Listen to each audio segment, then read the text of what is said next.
Stress. Here we are. We're going to talk about it. Okay? So stress, and then how our body, mind, and brain live with it, deal with it, experience it, help us get through it, all that stuff. That's what we're going to talk about tonight. Feel free to ask any questions, speak up about it, share your experience, any of that biz, okay? This is always meant to be more of a discussion than it is just me lecturing on a subject, so feel free to ask anything about it or make your own comments, share what you know about the neuroscience of these things, any of that business, okay? Any of that business. Always want to hear from you guys about it. So, what are stressors? Well, they can be pretty much anything, honestly. They really can. It can be any little thing that happens in your life. It can be something physical. It can be something mental, just something you're thinking about. It can be something social, like bullying or, asking somebody on a date, anything like that. Any of those things can be a stressor. And they can be good or bad things. Good or bad things can stress you out, One of the more stressful things that people go through in their life is getting married. It's a big deal, Generally regarded as a good thing, still stressful, still a stressor for people, for sure. You never see, that show Bridezilla wouldn't be a thing if people weren't stressed out. Like, people aren't yelling and screaming and being upset about things if they're not stressed out about them. So, same with Say Yes to the Dress. Wouldn't be a thing if weddings weren't stressful. It really wouldn't. Stefano, welcome on back. Put it on 720p so you can watch. It is on 720p, so you're good to go, man. That's what I stream at. That is all I ever stream at, actually. So that's where it is.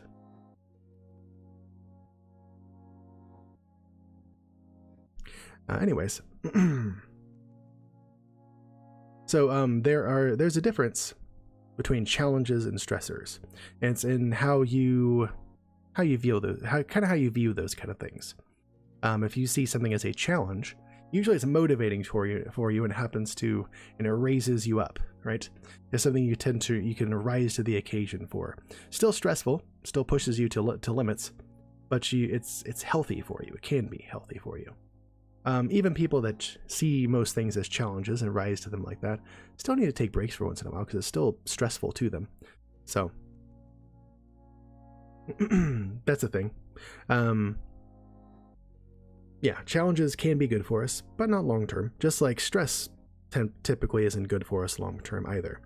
Things that we see as stressors, generally we don't react well towards.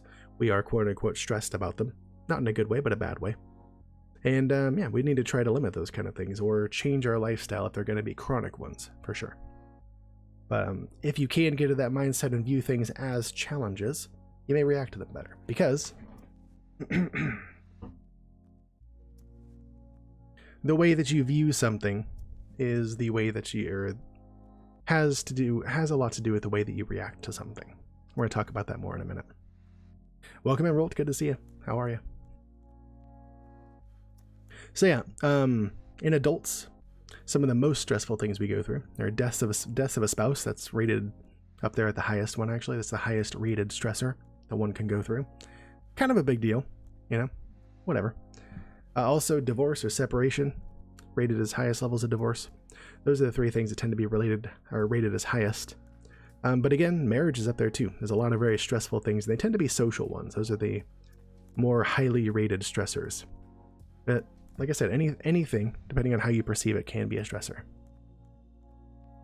Also, next neuroscience question is up. Who's the most studied brain of all time? Whose brain is the most studied of all time? It's not Einstein, it is 2 letters. I often get Einstein as the answer. It's not. You might think it is, but it isn't. So, there's also such a distinction as chronic versus acute stress. Chronic stress being something that kind of goes on and on. Bearded Dragon got it. It's HM. Nice try, Rolt. Is patient HM. Has the most studied brain of all time. Yep. But chronic stress is something that goes on for a long period of time, If you go to high school, for instance, and are bullied by the same person day in and day out, you're there for 4 years. If it starts at the beginning of your high school career and goes to the end of it, that's a chronic stressor, School itself can become a chronic stressor that way eventually, which is why it's really important to kind of nip bullying in the bud if you can. Job stress can be chronic because you kind of have to go to that most days, you know, if you want to keep that job. Why it's really important too, if you feel that like a job is too stressful for you, either find a way to ameliorate some of that stress at your job, whether it be changing positions, changing managers, changing a number of things you can to make that job better for you, or find a new job. You know, honestly, it's just not good for you otherwise. Find a new job that pays similar, if not the same. Get that stressor out of your life. It's simply not worth it. Many high-paying jobs are very, very stressful for a lot of people, even if they don't view it that way, you know? Sometimes you might view something as a challenge and it's really not so much for you. It really is just a stressor for you, and you may not know that. I think some people, myself included, aren't always good at nailing down when exactly they're stressed about something. So, and then acute stress is basically something that happens one time very quickly. Maybe not very quickly, but it's a one-time thing. Like getting married, hopefully. You know, the first wedding you have, that's a more of an acute stressor. It doesn't go on for a very long time. You get married once, and then you're done, hopefully, if you choose to do that. But people that get married more than one time, I would say that their second wedding, third wedding, hopefully, if they have one, probably not as stressful as the first time. You know, that first one is a very, very stressful part of the day, or a very, very stressful day for them. And then it's over. Boom, you get to move on and be married after that. Marriage itself will come with its own stressors, but, you know, the marriage itself is more of an acute stressor versus being married, which is a chronic stressor in and of itself, in many different ways. Generally a good thing, but also still comes with its own amount of stress, you know, as anybody who's married will tell you, you know, it's not always roses. It's work. A lot of times it is, you know. Everybody that stays together long term knows this. So, physiologically speaking, there's a number of things going on. Kava said acute stress is when your partner comes in a nice expensive outfit you didn't know they bought. Ha! Got him. Acute stress. Got him. Dream Sanity, good to see you. How are you? Welcome in. Good to see you. So, good to see you. Hey, Dream Sanity, thanks for... I'm not feeling the best today. In the future, just want to let everybody know that that kind of statement is like one thing that like literally no streamer ever really wants to hear about or is helpful for a person to hear. So thank you for your observation, but I'm not having the best mental health today, so I'm really not tired.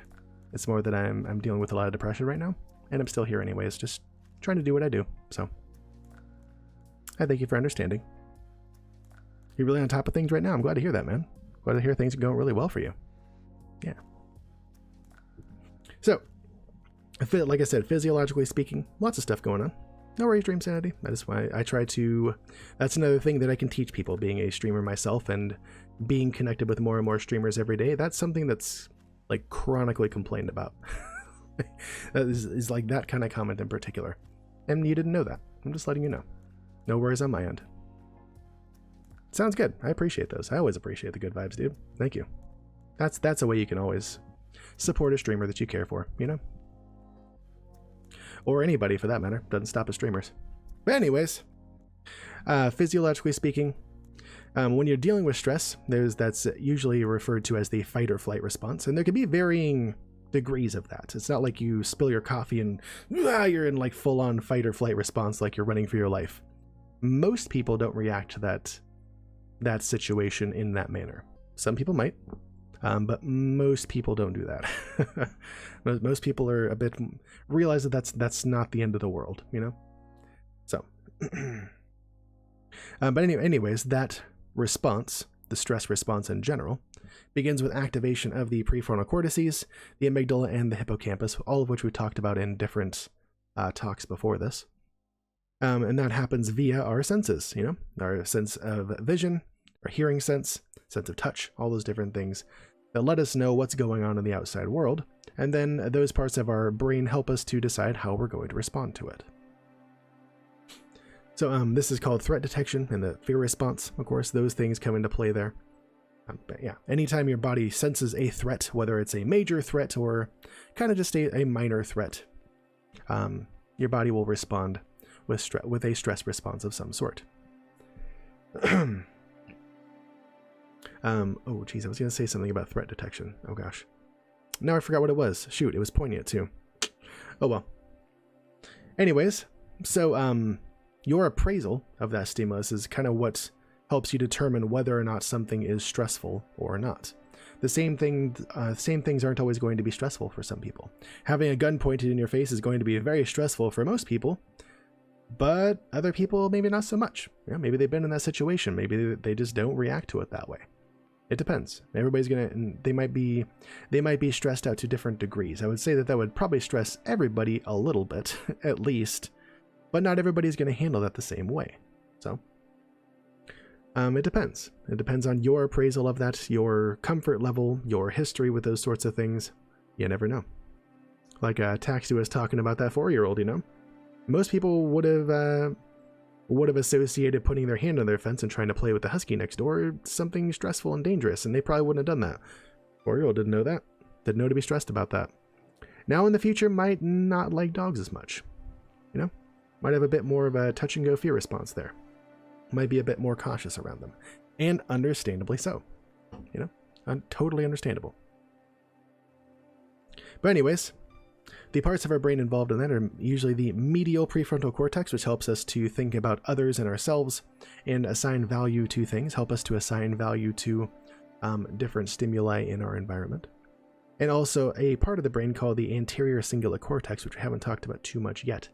But that helps us to assign value to things, feel certain emotions. We talked about before, it's involved in envy of others as well. Helps us appraise situations, and also helps decide what sensory information gets through to our frontal lobes for us to consciously process, mull over, contemplate, and all that good stuff. So, as such, it seems no wonder it's going to be involved in involved in the process that helps us decide whether or not something is going to be stressful to us or not. And it's not always so much under our conscious control. In fact, it often isn't under our conscious control, especially in cases of like PTSD, where there is an abnormal or hyper vigilance to fear responses.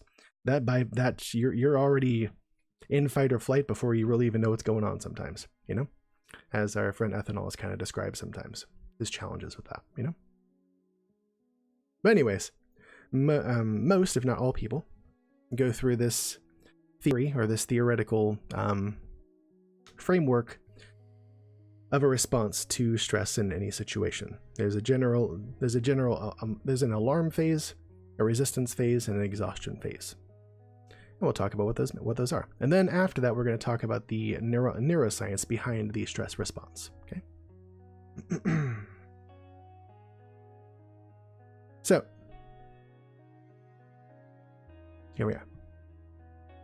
So in the alarm portion of this, that's basically us just experiencing that stressor, appraising it, seeing it as stressful, and then beginning to respond to it. So we'll be going along at our normal resistance to stress. Oh, I didn't talk about that yet. Geez, hang on a second. There was a concept on the first slide I did not talk about. 1 second. Let me go back to it. Allostasis. I didn't talk about this. This is important. Allostasis and homeostasis. Okay. You might have heard of the concept of homeostasis. That is your body trying to just maintain a base level of activity, whether it be in thermoregulation, whether it be in heart rate and breathing rate, whether that be in stress/relaxation, whether that be in hunger and satiety. It's just trying to just maintain constant levels of all those things. That's just normal, like baseline state of being is referred to as homeostasis. Your body's always trying to kind of stay there. Just like a neuron is kind of always trying to stay at its resting potential, and it gets kind of thrown off by different things, you know, action potentials occurring, refractory periods, all that stuff. Okay? Your body in general is also trying to stay at constant levels of things too, resisting the general entropy of the universe by maintaining its status in different areas. Okay. Allostasis is kind of referred to, or is what refers to the body's response to stressors in the environment that helps to bring us back to homeostasis over time, and hopefully very quickly, as we'll talk about. Oop. There's there's the next neuroscience question. What are the 3 smallest bones in our body? Or where are the 3 smallest bones in our body? What's the specific area called? Ethanol got it. That middle ear. I knew it. He got it. He's good at those. What's up, Ethanol? Good to see you, man. Ethanol, either tomorrow or Thursday, we're going to be going over PTSD, and I'm hoping that you can join us for that.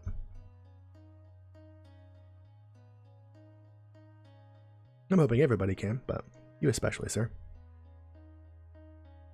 Yeah, of course, work comes first, man. I'm hoping you can make it. And if not, love to hear about it afterwards if you check out the VOD or something. If not, that's fine too. No worries. Random letters, welcome on in, man. Good to see you. How you been? It's been a bit. So yeah, homeostasis is kind of where we're always trying to figure out, where we're always trying to stay. And that's kind of what is denoted here by this solid horizontal line on this graph of resistance to stress versus time. We're always trying to stay in homeostasis. And when a stressor hits, whoop, we're suddenly thrown off balance for just a moment while we respond to that stress. The way that we begin to respond to that stress in the alarm phase is a part of the brain called the hypothalamus, which we haven't talked about too much just yet, but we will definitely talk about more in the next couple of slides. It releases something called Corticotropin-Releasing Hormone, or CRH.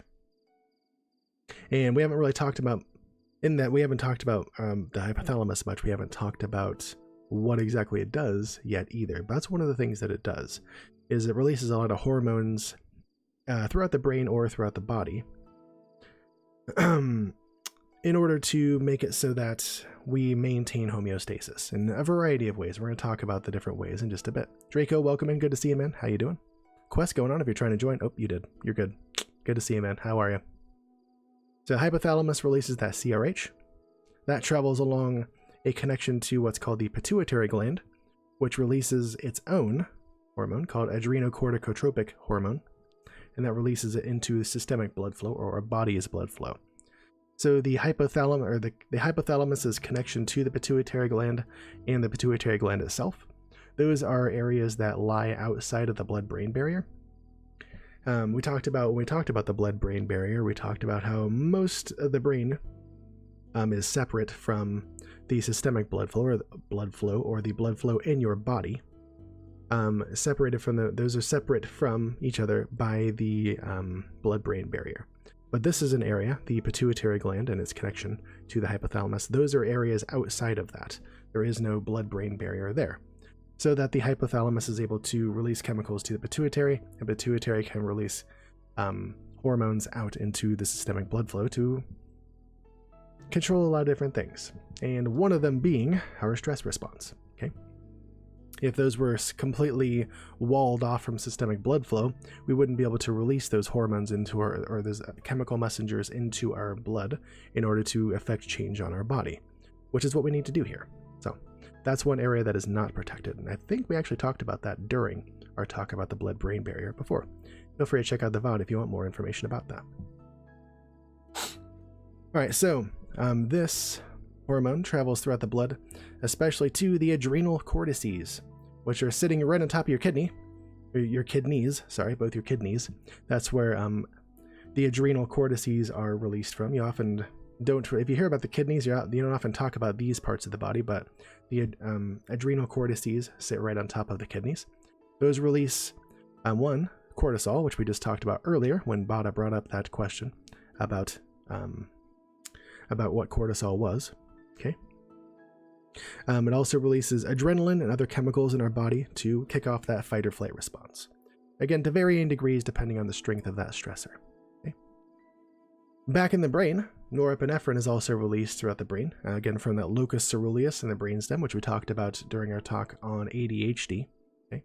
That's going to help us to focus or sharpen our attention, focus more solidly, presumably on that thing that just stressed us out.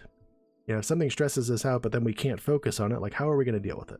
Makes sense that the norepinephrine happens there. Whoop! Look out! Cavus is resubbing, and I freaking love it. Why isn't it doing this? Thank you. Excuse me. Oh my gosh, you're killing me. Oh my, oh. Oh my gosh, hang on, let me see if I can, there we go. Okay, got it. Still getting used to that. I just need to right click after that. Okay. Cavus resubbed for a whole freaking year. It showed up in advance, or in our Discord way before it showed up here, but I freaking love it. Chair cam, oh, but it isn't. This is the buried fat boy chair, or cam. He's there. 12 freaking months, Cavus. I appreciate you, man. The first of our 12-monthers. As far as I'm concerned, because it showed up in the Discord first. But you and Kyle are the first two, and I love it. I have a sneaking suspicion that Ninja will be joining us shortly as well. I don't know when it's going to happen, but soon. Draco, thank you for that emote spam. I freaking love it. Feel free to spam them emotes as much as y'all want to. To celebrate, I freaking love it. Thank you to each and every one of you who has been or will be here for an entire year and longer. I love it. It wouldn't be the same without you guys. I wouldn't be where I am without you. I really appreciate that. Since we took a break from the slide, let's also do this. Little fat boy gets a treat. Y'all get some kitty cam because y'all took out tortoiseshell tansy, which means, you know what that means. Thank you guys for donating again to Fat Boy's Fat Belly Fund. Dedicated to keeping him the fattest kitty on Twitch. He appreciates it. I appreciate it. You all love it. It's a win-win-win. There's that emotes. There's them emotes. I love it. Oh, what a good boy. He's so cuddly tonight. Dad stayed home from work today, so we got to cuddle in the cuddle chair all day. Get some intermittent pats from Dad. He was basically living the dream today. Yep. As much as I think that that's the cat's dream life, he got to live it. Eating some dinner, Draco? Awesome, man. What you having? Hope you're having something delicious. Alright, let's get back to this. Anyways, yeah, norepinephrine was released in the brain to sharpen and focus our attention. And also, our sympathetic nervous system is spun up also in order to help us react to that stress. We'll talk about that in a bit more detail in a few slides as well. Cozy little burrito. He is a little burrito. I love it. That's all in the alarm phase. You know, there's the initial hit of the stressor, and then our body starts to react to it.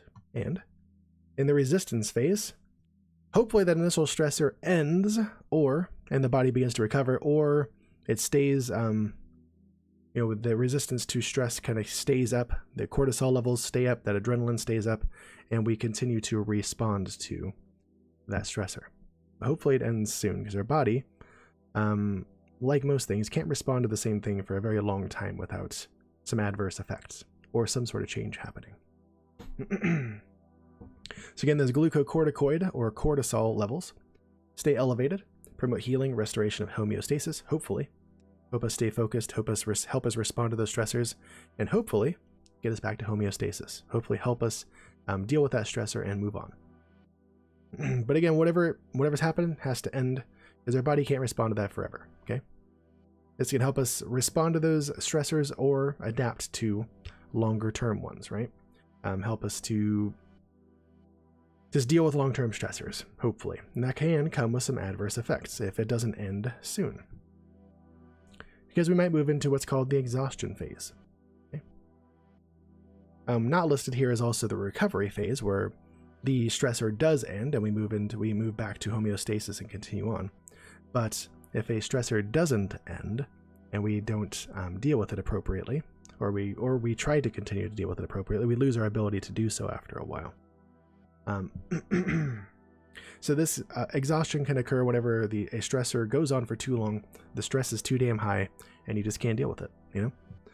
And it all kind of overcomes our attempts to adapt to it. There's these concept we haven't talked about of hardiness, where, you know, not everybody that goes through stress, trauma, things like that, are affected the same way. Some people kind of adapt to it, grow into it, and become, you know, tougher, stronger, more leader-like, I guess, in the face of adversity.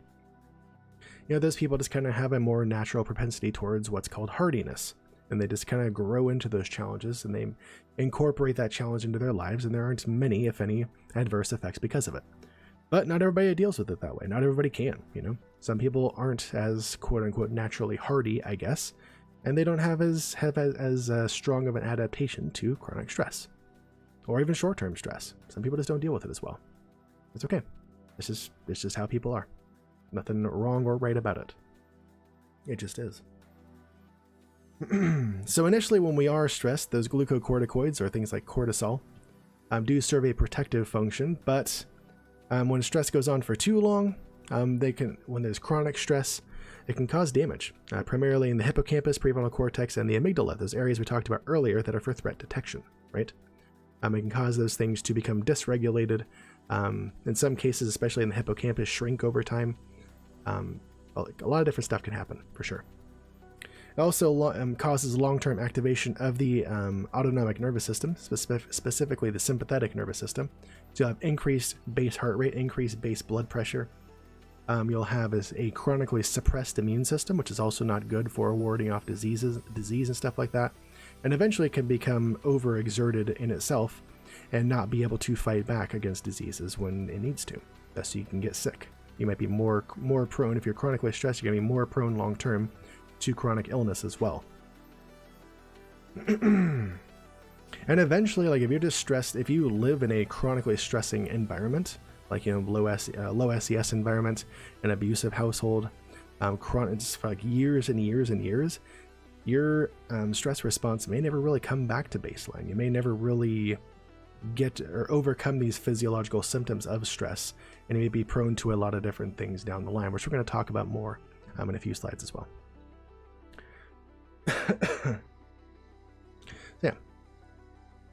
Yeah. Let me catch up on chat a little bit here. Dream Sandy says the key to staying the resistance is gleaning energy instead of expending it psychologically. It's like I said, a lot of it's mindset, but it can be hard to do. Definitely a difficult thing to master. I would say so. Kyle said that continual stress as me and mom last night was not good. I'm sure, yeah. You guys have had a lot of stressors lately, for sure. For sure, and I hope that you guys are able to move forward with those kind of things as soon as possible. But I hear you, Kavas. I can't say I get it, because I don't know what that's like, but I hear you, and I hope that comes to an end for you soon, you know? Or that you find ways to adapt to it and move on with it, you know? Your mom's diabetes, they say, is a result of her fight-or-flight system. Yeah, diabetes is one of those things that can come about due to chronic stress, for sure, or can be exacerbated by make you more prone due to chronic stress, for sure. Yep. So one of the things that we do often when we the way that some people deal with chronic stress is to eat a lot more, and especially unhealthier stuff that can stress your system out, especially your pancreas. Also, one of the things I didn't talk about here, but glucocorticoids, or cortisol, causes your body to release a lot more glucose and fats and stuff into your system. So you're just constantly like bombarding your system with that kind of thing. And that raises your insulin levels, for sure, as your body tries to deal with that. Makes your cells more insulin resistant and eventually can, I guess, predispose you more to diabetes. Type 2 diabetes, of course. So, yep. Sorry to hear that, man. Jeez. No good. Hope your mom finds some peace soon. You and your mom. Relative peace. For sure. Oh, Draco. Good on you for that neuroscience question. It was indeed dopamine. That's what's produced in the ventral tegmental area. For sure. Has a lot to do with our movement and stuff like that. Oh, wait, no. Not from there. Sorry. That has to do with our motivation and reward system. That's that one. That's the dopamine neurons that grow from the ventral tegmental area. I was thinking of the substantia nigra. Oh, look at that. Web captioner actually got that. Anyways, that is the kind of theoretical framework for kind of the 3 stages of stress. Okay. Now we're going to talk about the neuroscience of it. At least as I understand it. So, we talked about the hypothalamus, but we hadn't really talked about where in the brain it is and stuff like that yet. We're going to talk about that now. So it's down here. It's right underneath the thalamus, thus the hypothalamus, or under the thalamus. That's what it is. And it's not a super, I guess, well-defined area. It's more well-defined than it used to be, but it's kind of just this area here. It's not kind of in a general shape like other areas are. It's just kind of this area. It's a collection of different nuclei that seem to share different functions, but in trying to research and find what exact areas did what, there wasn't a lot of consensus on that. So I can't give that to you yet, because it seems from what I saw, the science doesn't quite know yet. There's a lot of different sources saying that these nuclei do this, these nuclei do that, but then every other sources and they were contradictory, or like it just wouldn't mention parts of it, or like, oh my gosh, it's all over the place. So just gonna put that out there. I have general things that the hypothalamus does, but specific nuclei responsible for specific things, not as much. Not as much. So let me catch up on chat here. A few things are happening. Draco found a kitty? When did you find a kitty? What? You didn't. Never mind. Just kidding. Alright. Let's see here. Ethanol says, is there an exact area in the brain where consciousness is located? No, there's not. Not really. Nope. And it's definitely not the butts. I got you, Cobus. No, there's not a specific area where that's located, ethanol. It's kind of I would say a large part of that is, or at least our experience of consciousness, is the frontal lobes. But I mean, varying degrees of damage can cause varying deficits in consciousness or things like that, or conscious thought, right? So I wouldn't say that there's a specific point, no. If there were, that would be a large weak spot in us, wouldn't it? Where like if we took damage to a certain point in our brain, we're just, oh, you're brain dead. Which, as far as reproduction and life is concerned, if you're brain dead, you're essentially dead, you know? So if there's a spot in our brain that is most responsible for our consciousness, as it were, our ability to be up and about doing things, I'd say it's the brainstem, honestly, because the brainstem keeps us alive. If you don't have that, then you're dead, you know? And if you're brain dead, you're kind of essentially dead too. So it's hard to say, you know? It really is a function of our whole brain, as it were. So, and damage to many parts of your brain will have varying degrees of deficits to your consciousness, you know? You know, if you take damage to the occipital lobe, you're very much conscious still, but you don't see anymore. So that part of your consciousness is gone. And I don't know. It's complicated. I wouldn't say there's a specific point. No, definitely not. What does the infundibulum taste like? Tastes like fun, dog. Tastes like fun. The infundibulum, as I talked about. We talked about this, but I didn't give a name to it. The infundibulum is the name of the connection to, or from the hypothalamus to, the anterior and posterior pituitary gland. This little testicle sac down here in the brain. That's it. That's what that is. Boy, consciousness or brain could tie it into synthetic neurons. I mean, I don't think we're ready to even talk about that kind of stuff yet, Dream Sanity. Not like we can't talk about that here, but I don't think we as a species are ready to even think about that kind of thing yet. We're not there. Not even close. Nope. Oh, now Draco found a kitty. Now you did, indeed. As you actually did find a cat. Yep. Can you get a green scaly cat with hypnotizing eyes called the Snecko cat? You can indeed. You sure can, sir. I got you. Think you're ready to get there, Dream Sanity? Oh man, you might be one of the few people that are. There's a lot of people that don't want to be there at all yet. I don't want to be. I don't think we're no. We're too close to making AI and stuff like that already. I don't think we should be messing with that kind of stuff. Not with our current level of understanding of us and machines and how that would change, and ethics and bioethics, and or the machine part of that be mechanoethics. I don't know, robotoethics. I don't know how you would say that. Virtuoethics. I don't know.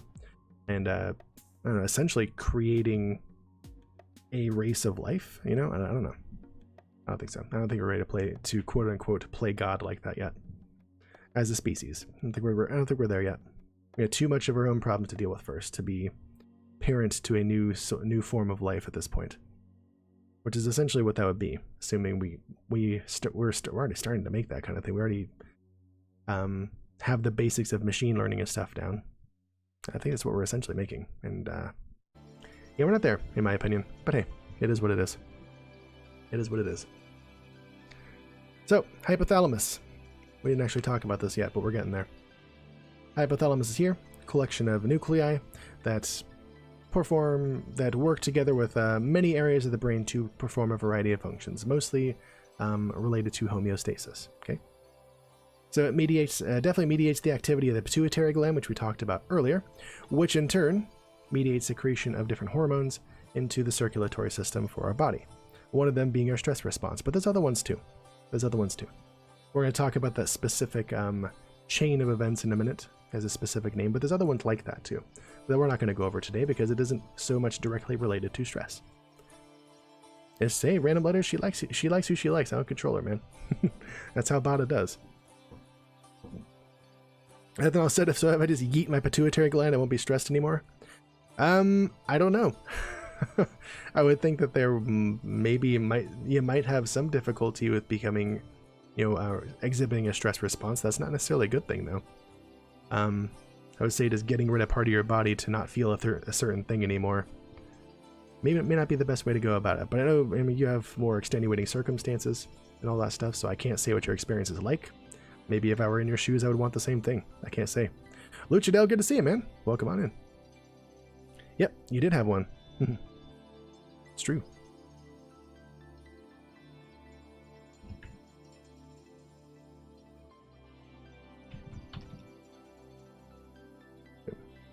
What are we looking for there? Is there a neuroscience question? There is. Oh, how many thoracic vertebrae are there? Ethanol got it. Eventually, it's 12. Yes. Remember, you can keep track of how many different types of vertebrae there are by remembering a simple mnemonic. You eat breakfast at 7, lunch at 12, dinner at 5, dinner and dessert at 5. You get the number of cervical vertebrae, thoracic vertebrae, lumbar vertebrae, and also sacral vertebrae. There you go. That's it. Good to see you, Luchadel. How you been, man? What's up? How the heck are you? We're talking about stress right now. Just got to the hypothalamus, so how we're talking about that. Already forgot what I said. That's okay. I'm here to repeat it whenever necessary. No worries. I mean, I certainly don't remember most of this stuff after hearing it or reading about it, just hearing or reading about it once. I need repetition too. That's the nature of learning. No worries. Already de-stressing with your favorite de-stressors? Nice. I'm glad to hear that, man. You're stressed, Luch? Lay it out there, man. A big way that people deal with stress or trauma or whatnot is connecting with other people. So, do it. You break out when you're stressed? Oh no. Well, feel free to lay some of that stress out there and hopefully de-stress, man. I would say that given what I've heard or read about, that typing or texting to people isn't nearly as efficacious as being with people IRL, but it still helps. Can still help. Got your doggo, homebrewed beer, and a bowl of cannabis. Hey, sounds good. Random letters. Hope you enjoy. Get your de-stress on, man. Luchadel says AP class and honors classes are a lot. Oh yeah, they are. I bet they are. I've never taken one myself because that was kind of like just coming about when I was in high school. And I already knew that I planned to go on to a junior college, so I was like, what the F, I don't care. So, yeah. I also didn't think that like going on to a 4-year university was for me, even though it totally could have been academically. Just was never presented as an option to me, I guess. So I didn't pursue it. I could have, but it just never was made to be perceived as a priority for me, I guess. I never perceived it as a priority for myself. So, it's unfortunate. Yeah. People that are totally cut out for it, yeah, get those AP classes, get those honor classes, do it. Not everybody is, though. What kind of high school student was I? I was the one that I was the underachiever, totally. Like, I knew that I was smart and that I understood things. I knew how hard I needed to work to maintain good grades. I knew what I needed to do and not do, what I could get away with not doing, and I did that, you know? Got mainly A's, B's, and a couple of C's without really trying very hard. Yep, that was it. Totally underachieving. I could have been doing way better. But this is where I was at. Yeah. Dream Sanity was the guy who would show up every 3 months, do a stack of tests in the classes you liked. There you go. All right. Cool. Went from like 99% average to like 14%. Yep. I'll bet you did with that kind of attendance. Yeah. I mean, if you go to like a homeschool or independent study kind of class or something like that, it's, I guess, a bit more in your control. But I don't know. I bet it did, Dream Sanity, yes. I bet it did. Yeah, I don't know. I went to school regularly and stuff like that, but I just didn't try very hard and stuff I didn't want to do or didn't have to do.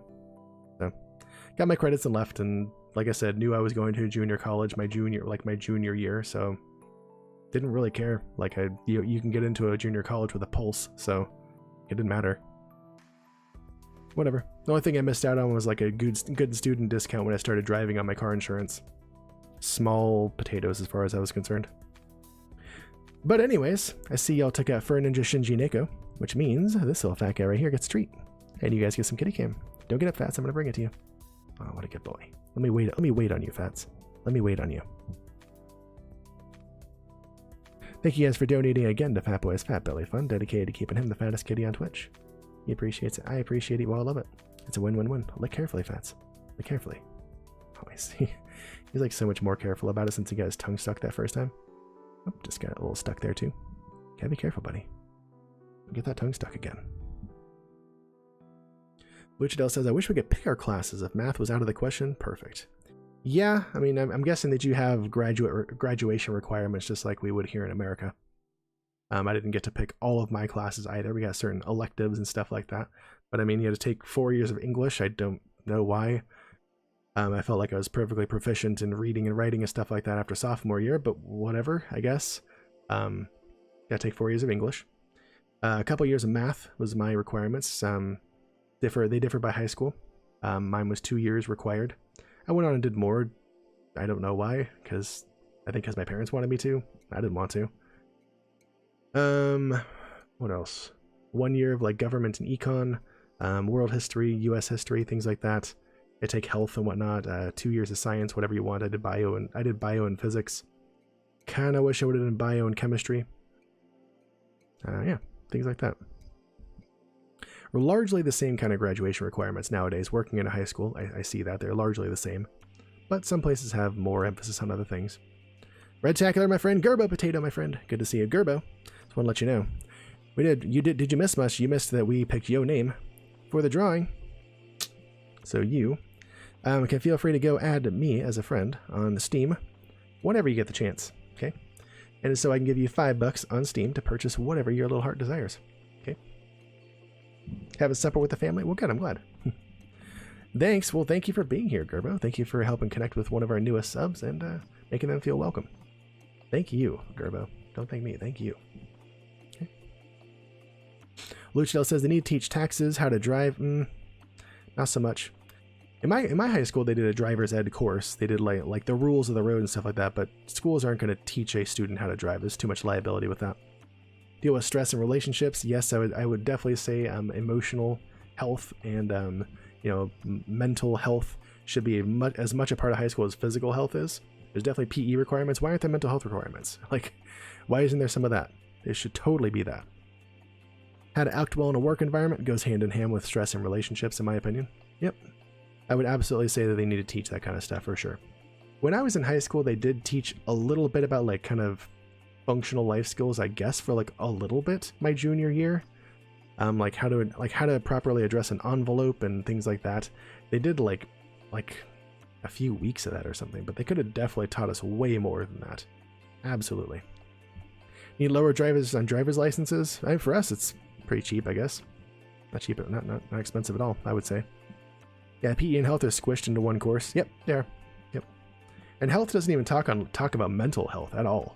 It really doesn't. It's about sex and sex eds. This is a penis. This is a vagina. Boom. Here you go. Use protection, and we're out. Nobody wants to talk about it. It's uncomfortable, but somebody needs to do it and be comfortable with that. It's not taken seriously by the students either because the teachers, I think, aren't comfortable teaching it and don't teach it in a way that is, I don't know, could be taken seriously. I guess it's just cringy all around, and that doesn't get through to teenagers at all. It doesn't. So, but then, and mental health is just not touched on. It really isn't, and it should be. It shouldn't just, like, you shouldn't just go see a social emotional counselor whenever you're stressed out. You know, there should be classes, required classes, on how to deal with that sort of thing. You know, it really should. Luchadel says, oh, sorry.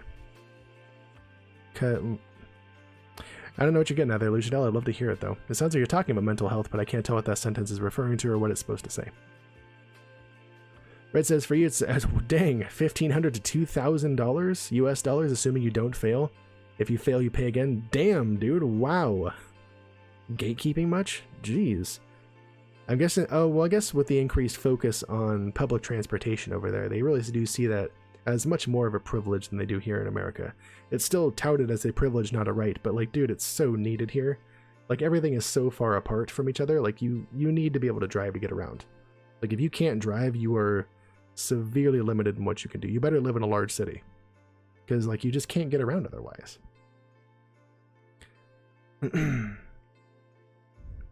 Ethanol said, how about a long-haired brown cat in distress named Cadley Portman? Dude, freaking random letters. I love that, man. I love that. I will be happy to add that kitty. Cadley Portman. Where's that been this whole time, dude? Where's that been all my life? My gosh.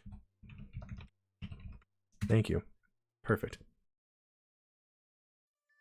Lucia said, sorry, I typed fast. Cause when has a school asked, how are you feeling or are you okay? They're getting, the high school that I work at is getting better about that. They really are. There's a big push for mental health at our place. But students that come to us, especially at the independent study program that I work at, they're already so stressed that they're like having trouble keeping up in school. They should have been talked to way before that. And I know I experienced this in middle school and high school myself. Like, I was extremely depressed when I was in middle school. Like, I started having suicidal thoughts when I was in middle school. I didn't feel like I could talk to anybody about that. I felt the exact opposite. Like, I couldn't talk to anybody about that. I wouldn't talk to anyone about that. Nobody was helped by that, you know? Nobody at all. Hey, random letters, make that your next one, man. You got this. Yeah, I bet, Red, yeah. Your bus company recently began a campaign where if they are the cause, and you can prove it, of you being 30 minutes late, you get your money back. Good. I guess therein lies the problem. How do you prove it? But, you know, whatever. Gerbos are... Oh, that's awesome, Lucido. Congrats to your brother, man. Tell him I said congrats. That's awesome. Gerbo said, I remember we had an assembly and someone came in to talk about suicide and self-harm, but don't recall much else. Yeah, like, that doesn't get through. There needs to be more than just an assembly on, hey, kids, don't commit suicide. Well, no shit. Like, nobody wants to do that. Like, everyone knows that. Everybody knows that already. Like, there needs to be more than that, you know? Like, just having an assembly once in a while isn't going to cut it. Like, you need to have a school culture that promotes talking about that sort of thing and accepting that people have difficulties with that and not shaming it, not stigmatizing it, you know?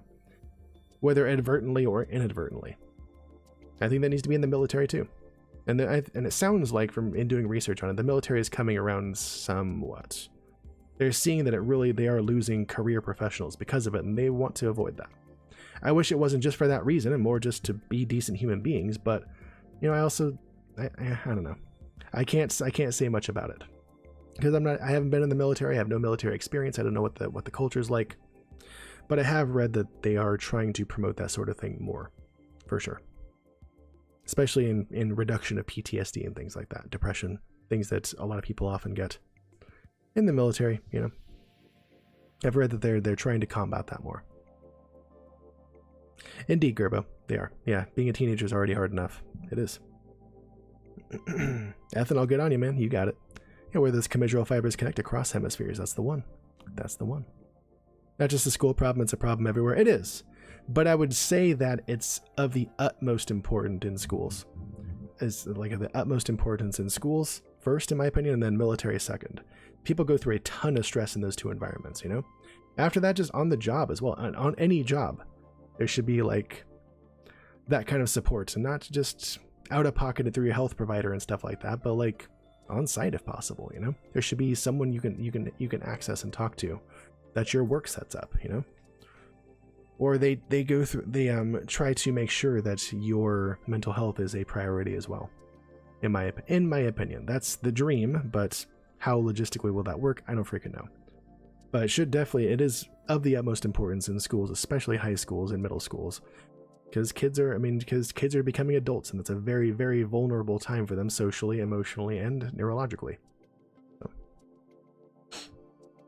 Red said, a therapist didn't cost your actual human soul. Yeah, maybe it would be less of an issue finding someone to talk to. A lot of times they do, you know?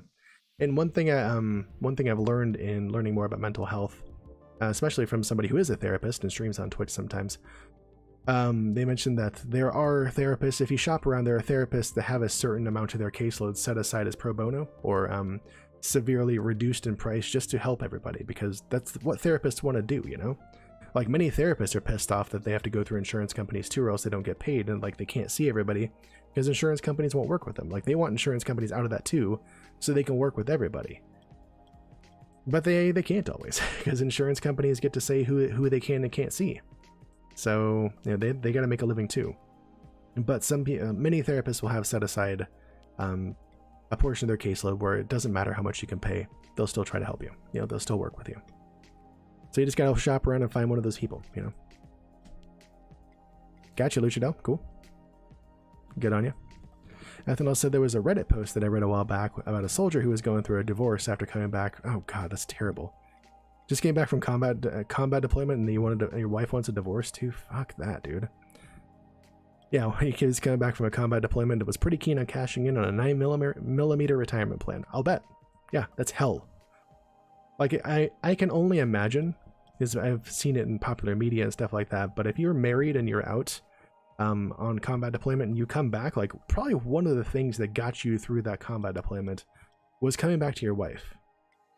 And if you get back and like, oh, I want a divorce, like, dude, that support system that you've built up in your mind that whole time you were gone, just being dragged out from under you, like, oh god, that's more than many people can take, and I don't blame that guy at all. I hope that he's doing much better, and I hope that he's in a better place now. But yeah, wow, that sucks for him so bad. That's terrible. I can't say what their situation was like, or that his wife did or didn't have a good grounds for saying so, but dude, wow, that sucks really bad. Let me catch up here more. It's a bit different there, Red. I'll bet it is. Totally. Yeah, I'm just saying here. If you can get a written note from your doctor that you are in need of a therapist, you can get the government to pay for you. It's a long process, I'll bet. Basically makes it all moot. I hear you, Red. Yeah. I hear you, man. Sounds good, Draco. Ethanol said, yeah, he drove out to a lot with a rifle, got a call from his mom or something while he had the barrel in his mouth, and decided he's probably going to be a good idea if he talked to somebody before he checked out. I'm really glad he did, yes. His commander pushed him out of the army, god damn it. Tried to give him a less than honorable discharge, screw that. Tried to get the MPs to charge him with a weapons-related charge for driving out to... That's what I'm talking about. Garbage. That person needs help. That person needs help from, and they're in the best position to get it for him. That person needs your help. Don't push him away as a liability. Screw that mindset, dude. Ugh.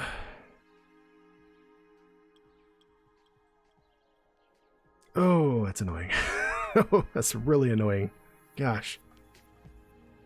Luchadel says school stress examples. Yep. Bullying. Absolutely. That's a huge one. Deadlines. Yep. Safety. Lunch goes hand in hand with bullying if you don't have a good social routine there. Yep. People are scared to eat school lunch at your school. Yeah, because you have to go out and eat with other people that are kind of assholes sometimes. They're going through their own stuff and they get through it by bullying other people. It sucks. Grades can be a big deal too. Yep. Wasn't for me, thankfully, and also not thankfully. Gerbo said it's about a 6-month wait here, unfortunately. Yeah, it's tough to get access to that too. Yeah, here. Not every therapist is covered by the government, it's true, or by most insurances you want to or have to use. If they are, sometimes a limited number of sessions. Yeah, it's stupid. Oh, you're Canadian, Gerbo, got it. Been flipping around the system for a long time, got it. Yeah, here in America, it's usually you have to go through a private insurance company, and then they get to say how long you get to see a therapist for, which, no, that you don't get to decide when a person's done seeing a therapist. Sorry, that should be the client and the therapist. That's it. Which, the best way, in my opinion, to get that out of there is get rid of the insurance company. Like, stop having somebody else decide how long you get access to something. No. Like, those are not needed. They're middlemen that don't need to be involved in a process like this. Same thing with auto insurance. They don't need to be involved in that. Not at all. Ethanol said there are lots of parts of the army that have no idea what handling mental illness means. Oh, yeah, I get you. And the ones at the top should know what that means. But they came through at a different time, you know? They might have been in different wars and conflicts and all this stuff, and they might have had that more general hardiness than many people do. So it's man up, sack up, do it. But like, many people can't. And that should be understood, accepted, and not stigmatized. You're so lucky your commander and top sergeant were as caring as they were, because there's, you were effing up right and left center, did a lot of stuff that could have gotten a dishonorable discharge for. And you were also telling us one time about that, the interaction you had with some higher up, where you came in and basically poured your heart out and said, "Hey, I'm really having a problem," and they just landed on you for not like addressing him with proper title or whatever. And I was like, dude, what the hell? Like, where are your priorities, dog? Jeez. Peace out, Tax. Dude, good to see you, man. As always, thanks for being here. Absolutely, it Red. Yeah, it doesn't help anybody. No, it doesn't help anyone except for insurance companies. Nope, absolutely. It's kind of, Luchadel said, it's kind of hard for me to make friends since I'm kind of wise beyond years. Okay, that mindset maybe doesn't help much either, in my opinion. Negativity can be exhausting. It's isolating for yourself and can sometimes be healthy. Just put on headphones and listen to a podcast. You could do that too, but I mean, like, I think thinking that you are wise beyond your years compared to other people and having that mindset, and also just sitting with headphones on and not talking to anybody makes it hard for other people to be friends with you too. I say you don't make yourself the most available that way. Having been there myself and seen that kind of thing, like, it doesn't make you accessible to other people, you know? But also having been on the other side of that, where like if making friends is hard and you see other people around you as not worth your time, or people that are undesirable, maybe don't want to either. I was there with a lot of people too, you know? But the more you put yourself out there, the more you're going to run into people that you like, you know? It's not so much about like, I don't see anybody I don't like. It's more like, I haven't tried enough people. Get yourself out there, experience a lot of people. You're more likely to make connections with people, or judge them differently. Judge them less as well. Naturally guarded. Yep. That makes it hard to get to know you, man. And I'm sure you got lots of stuff to offer people, you know? I was naturally guarded too, for a lot of reasons. Gerbo said I had a good one for a while who kept pushing me to get more sessions. Good. Every 5 or 6 sessions, writing out a paper about my goals and what I was truly struggling with and why I needed more sessions and wondering if I would get them. I was tiring. I'm sure it was, Gerbo. Didn't help you. I'm sure that the goal setting thing was totally, that's helpful. But having to explain to somebody else every time, like, essentially why you're broken. Stupid. Not helpful for anybody except for the insurance company, really. There's a next neuroscience question if you guys are interested. Yep, social anxiety, Red.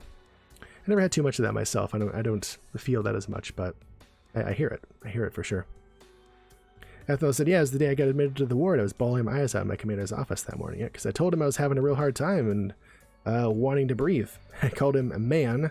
He was like, whoa there, I'm not your dude, I'm not your man, I'm not your friend, I'm the captain of the United States Army, and you call me sir. See, come on! That's not the point. You can let it slip for just a second. Stop being a military commander and just be a human for another person for just a second. And it probably would have gone miles. I'm sure you imagine this, Ethanol, but like, just think if that person had shown you compassion in that situation, just reacted to you in a human way instead of pulling rank on you. Like, how much better would you have felt about that? 1,000,000 times better at least, right? That's all he had to do. That's all he had to do, was just be a human for a second. It's just so hard for people to do. It's so hard for people to do. Lave, good to see you, man. Good to see you. How are you? Talking a lot about stress and mental health and all that stuff. I like it. What was our neuroscience question there? Oh yeah, what? Do most of our senses get routed through on the way to the cortex? Anybody get that one? Yep, Draco got it. The thalamus. That's the one. Most of them do. Not all of them. Smell doesn't, as we talked about, but nope. That's good, Red. That's good, Red. Yeah. Getting out there and being more social is the best way to get through social anxiety. Just get yourself more experience with it, you know? Get yourself the exposure therapy a bit, you know?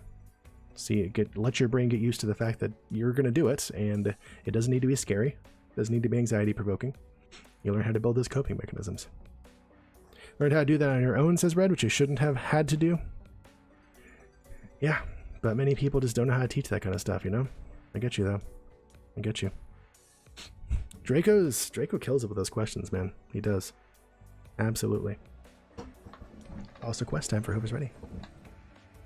Let you cruise on in and hang for a bit. I like it. Have anybody surprised to share? Yeah, do it. Was it your new emote? Because Draco showed it. Might have beat you to it.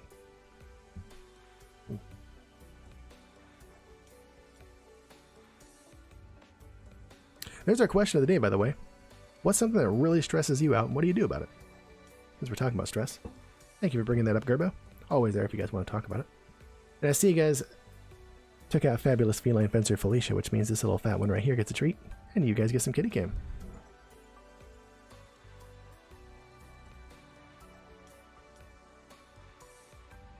Thank you guys for donating again to Fatboy's Fat Belly Fund, dedicated to keeping him the fattest kitty on Twitch. He appreciates it. I appreciate it. You all love it. It's a win-win-win. What a good, relaxing boy. Oh, what a good boy. Red said I also had extreme anxiety about dying at one point. Okay. Got so bad I called an ambulance because I was sure this was it. Ooh, geez. You laugh about it now, but yeah, at the time, very, very serious. Yeah. Wow. Definite anxiety for sure. Yeah, what would they do? I would guess that they just sedate you and wait till you calm down, you know?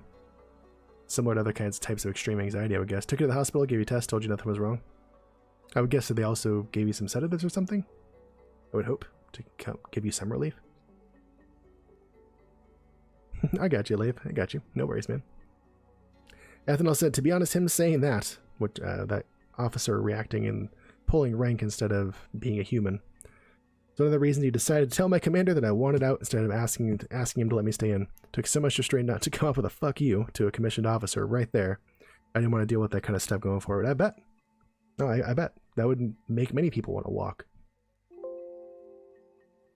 Those are my boops. Sorry, just had a cough there.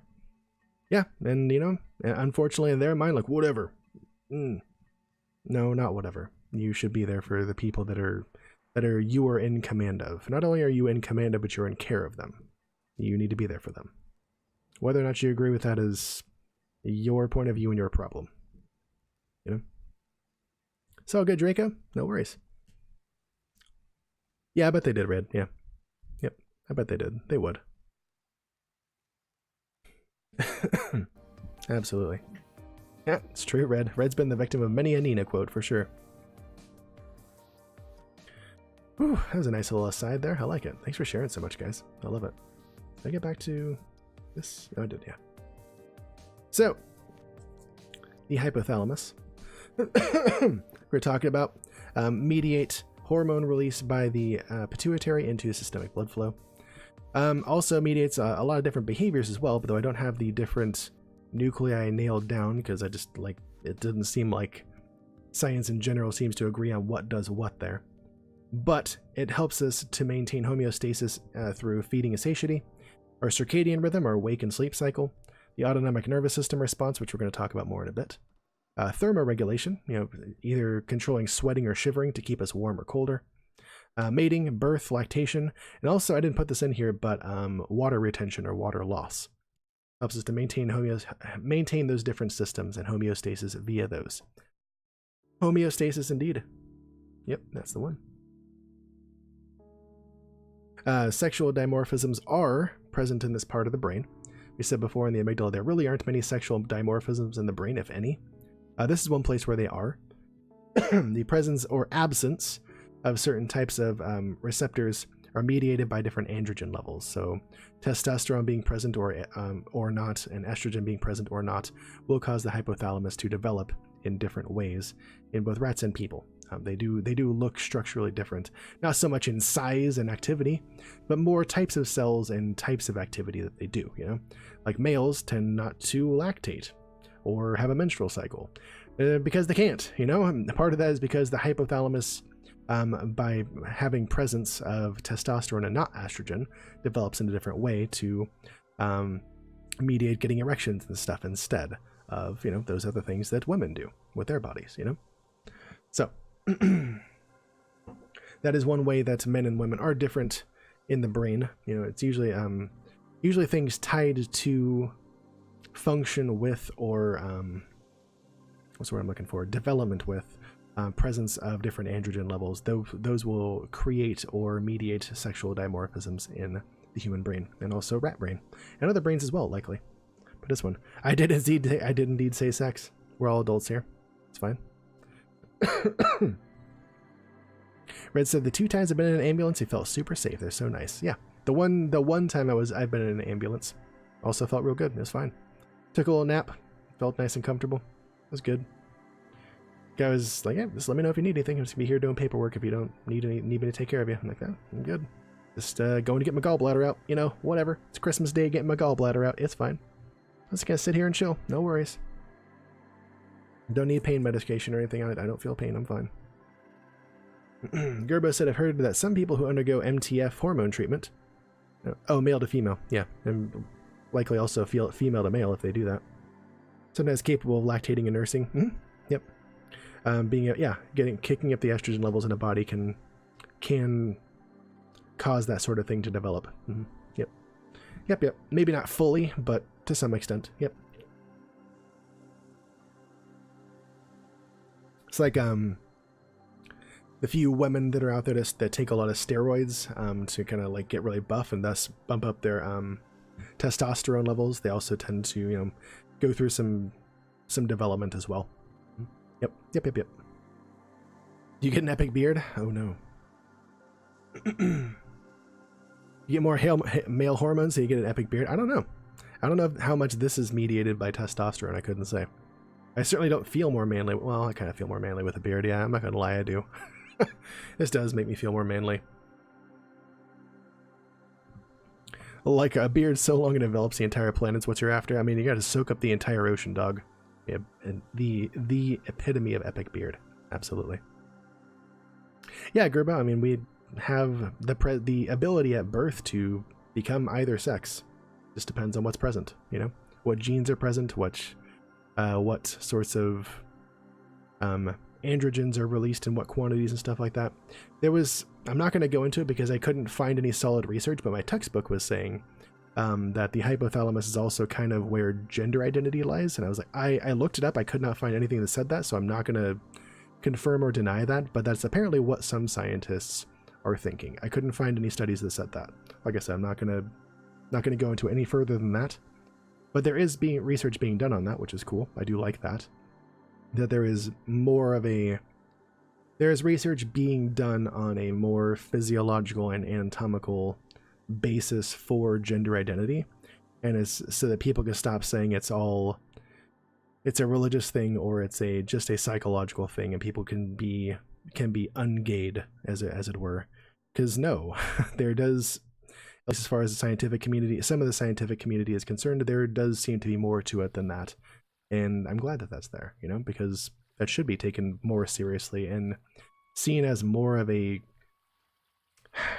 a core part of a person and not so much of a problem. Because, first of all, it isn't a problem at all. How a person identifies doesn't make anybody else lose or gain anything. Okay, your expectations of how another person should act really are secondary to how that person's expectations of how they should act and should be able to act as far as sexual identity goes. I think that was a complete sentence. I'm a little off today, but I'm just glad that kind of research exists, because it's just more credence to gender identity and gender fluidity and the ability to express gender identity. Conversion therapy is nothing short of abuse. I agree.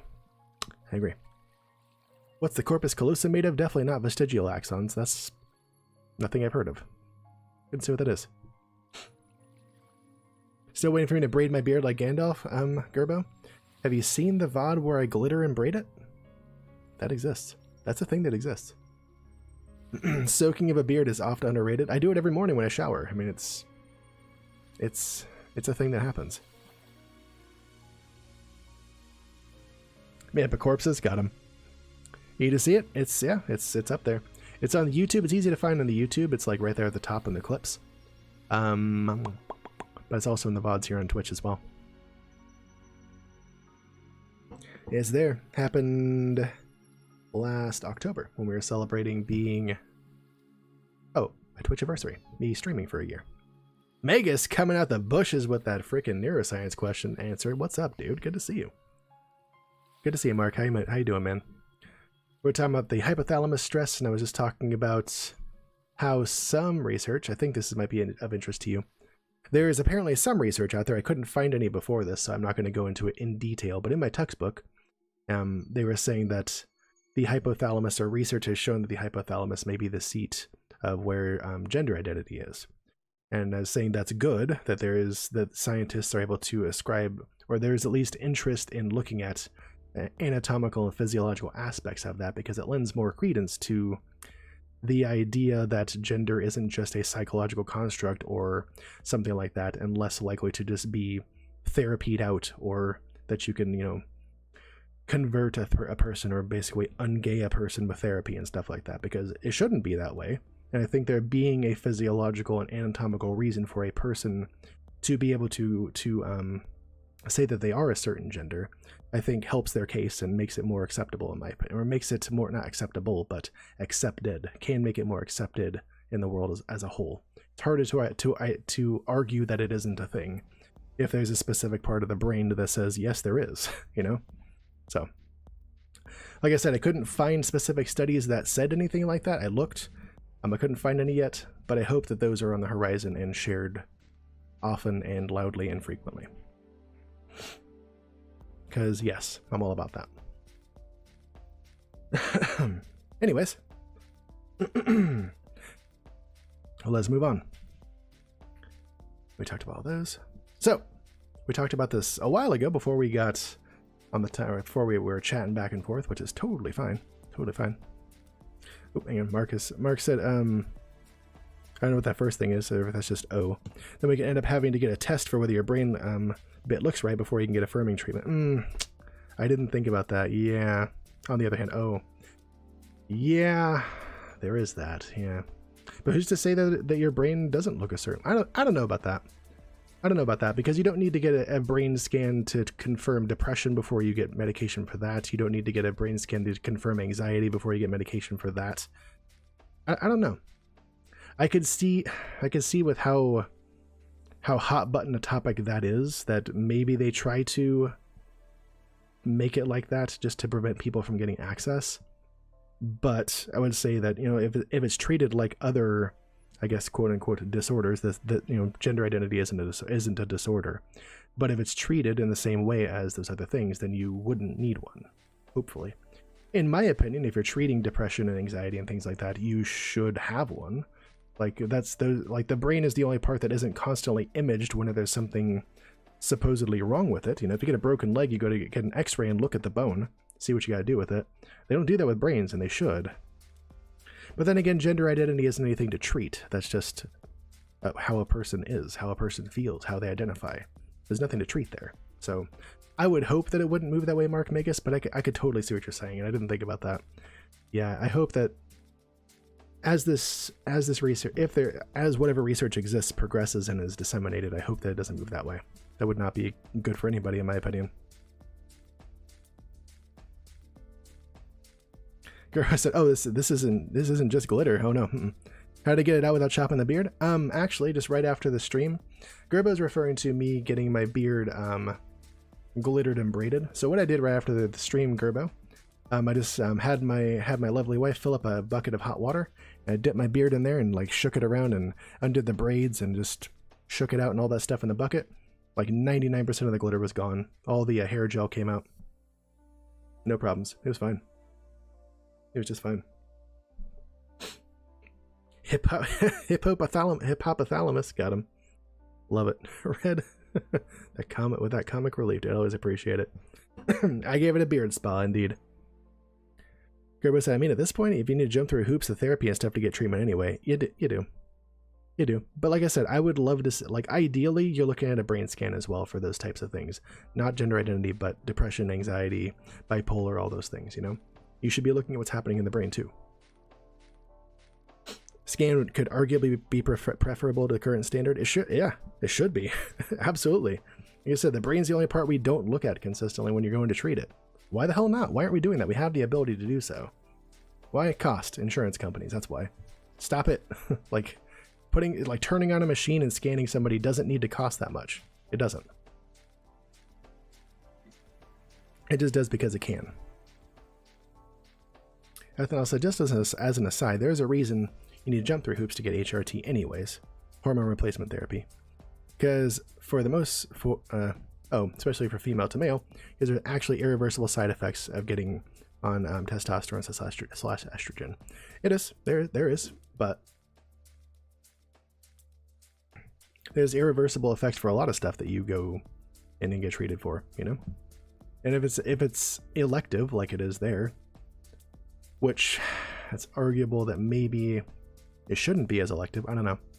I don't know enough to weigh in on this stuff. I see some of the reasons why they do it. I see why there's contention about some of the reasons why they make you jump through hoops for that kind of thing. I don't know. I just wish insurance companies would get out of the way and let people get treatment for things. They don't need to be there. Just saying. Yep, me too, Gerbo. Me too. Gerbo said, I just sat with somebody going through that and felt the impatience and discomfort. She was 100% sure what she wanted. Yeah, you can be 100% sure what you wanted, know that, like, that's you, and people will try to stand in the way, unfortunately. And it shouldn't be that way, in my opinion. Go for it, Red. You have a question that might be rude, and if it is, I don't intend it to be. Ask it. We'll see what happens. Knowing you, I doubt it will be. I'm not worried about it. Go for it, dude. All right, let's continue. I'm going to get through this slide, and I'm going to check back in with chat.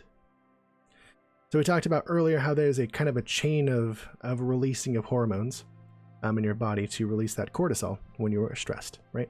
So it goes from threat detection, that whole thing is called the HPA axis, the hypothalamus, pituitary, adrenal axis, okay? There's other axes that start with the hypothalamus, but we're not going to cover those today because they don't have so much to do with stress. So it starts with threat being detected via your senses, and then the frontal lobes, hippocampus, and amygdala, probably other areas as well, but mainly those. And then that CRH is released from the hypothalamus, the corticotropin-releasing hormone. They're released when you perceive a threat. Whenever you see something as a stressful event, this is released. Also, vasopressin is released from the paraventricular hypothalamus. We didn't talk about that, but vasopressin is a strong vasoconstrictor. It'll constrict your blood vessels and also signals your kidneys to hang on to any water you got. Okay, it's what they would call an antidiuretic. So CRH release from the hypothalamus travels to the anterior pituitary, where it releases that adrenocorticotropic hormone release, or hormone. ACTH, the adrenocorticotropic hormone, gets released from the pituitary gland and goes out into the systemic blood, the blood in your body. Okay, that releases. Ooh, who's that? Luchadel. Thank you, my friend, for that host. I appreciate you. But that adrenocorticotropic hormone release into our systemic blood, the blood in our body, causes release of adrenaline and cortisol, also known as glucocorticoids. You may hear that term as well. Okay, and then how does that ever shut down? You know, like if this HPA axis starts, how does it stop? Well, systemic cortisol actually can penetrate the blood-brain barrier and links back to both the hypothalamus and the anterior pituitary in a negative feedback loop, or when cortisol interacting with these two causes them to downregulate their firing or release less of this, and that eventually will shut down that stress response and bring us back to homeostasis whenever we are done with that, you know. But again, if there's a chronic stressor, the hypothalamus and anterior pituitary are just going to keep releasing, or keep the HPA axis ramped up, keep cortisol levels up, and be kind of in opposition with one another with this negative feedback loop, so on and so forth, until you can find some relief. Okay, here we go. Red says, how do you know if somebody says they're identifying as X isn't just lying? In my opinion, that's not a question. It shouldn't matter. Shouldn't matter at all. You know, if a person identifies that way, then they identify that way. Shouldn't come up. Ethanol said, also, they generally have received a diagnosis of gender dysphoria from a psychiatrist. Maybe having gender dysphoria is what makes you trans. Ooh, I don't know about that. I don't think you need to be going and get a diagnosis of being gender dysphoric to be a transsexual. I think you can identify that way without going and getting a diagnosis. I don't think you need to do that. No. I would think that they're looking for that in healthcare. That's what would make them take you seriously. I don't believe that that's necessary. So. Oh yeah, what's the primary sense our temporal lobes help us perceive? Nope, not sight or speech. Nope. And Gerbo says, yeah, there's no reason to lie that I can see, especially when it's often stigmatized and abused population. And also, like, what like someone's gonna lie, go get a sex change operation for what? For shiggles? for shits and giggles? Like, no. Like, they're doing that because they really want to change themselves or to become what they already feel like they are, you know? They're not doing it just cuz. Like, I don't see a reason to lie. Yeah, I'm with you on that one, Gerbo. Hey, Gerbo, God, it was hearing. Yeah, hearing is in our temporal lobes. That's the one. That's the primary one anyways. How do you tell if it's for real? Like, you don't want it to cry for attention. I'm not saying you don't believe it, it just seems abusable. Because I would think that, Red, if somebody was just doing that as a cry for attention, then they wouldn't want to go through permanent surgery, in my opinion. You know? I don't think so. And again, I don't know if you need to investigate and see, is it... Are they really telling the truth? Are they really identifying as a different gender? I don't think so. I would think if you talked to a lot of people that did identify differently, they're serious about it, you know? They aren't just saying that they were, you know? There's a difference in saying that you are and like really believing it, in my opinion, you know? And I think that the people that are saying it they are, you know? It's how they identify. And it's their right to do so, you know? They can do that.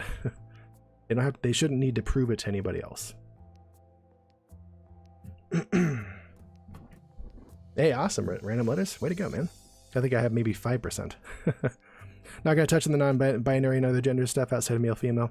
Yeah, see, I don't know enough to go into it much either. I am 100% like pro-choice on that kind of thing. I'll advocate for that, but I'm not going to go into the nitty-gritty of it either. I think as far as proving it, I don't think you need to. You know, if somebody is, then they can say that they are, and they can do that. If they change their mind later, then they can change their mind later. You know, it's for that person to figure out. You know, and it's on them to figure out if they want surgery or transition surgery or hormone replacement, stuff like that. If they want to do that, they can do that. It's up to them to decide. I think people need to be standing in the way of that. Yeah, Gerba, messing with hormone levels in the body at all kind of comes with increased risk of cancer. A lot of people say eating meat and stuff like that can cause it as well, but like honestly, like going out in the sun causes cancer too. Like what doesn't have the potential to cause cancer? You know, so many things do. I see you guys took out Muse Tavish, the Scottish Fold Highlander. Love Applegate Street. Y'all get some kitty cam. Good to see you, Savvy Ray. How you doing? We're talking about a lot of different stuff this evening. Thank you guys for donating again to Fat Boy's Fat Belly Fund, dedicated to keeping him. Oh no.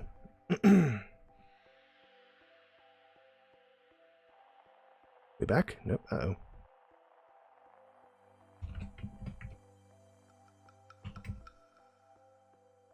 Okay, well, looks like we're back. We're back, okay.